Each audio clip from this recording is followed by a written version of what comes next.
Okay, so fidelity is to be defined by the people in the relationship, Okay. and um, and that requires communication. I That talk might to be my enough. wife. Yeah.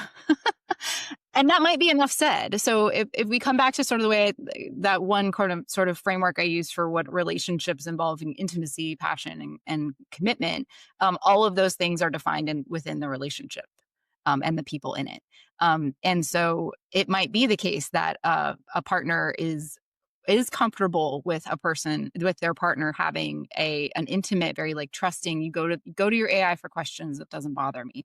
But don't have what are we calling it? AI sex, phone sex, essentially. I don't like with your AI AI. affair. I don't know. Yeah. And or in another relationship, it might be the opposite, where it's like you can use it as a sex tool, but you can't develop an intimate relationship with it. And these are these guidelines and how much I time you don't even spend. want to know how it's used as a sex tool. Like I've never heard AI referenced as here is my sex tool AI, and that we don't have to go down that rabbit hole. I don't want to.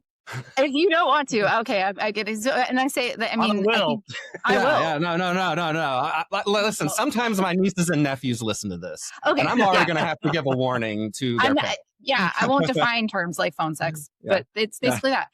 So yeah, because it can talk. So that is the things we're talking about that people would have to communicate. What is it? What is it okay, and what is okay in this relationship?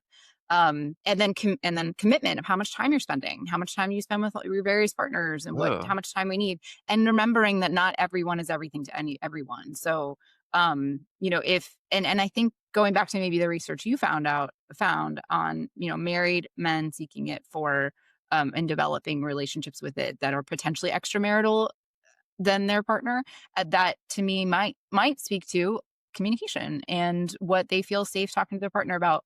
There's also some really interesting stuff that came out last year around men who otherwise are isolated and who otherwise would not necessarily seek um, uh, mental health treatment or therapy or sex therapy, whatever the case may be that they need assistance for.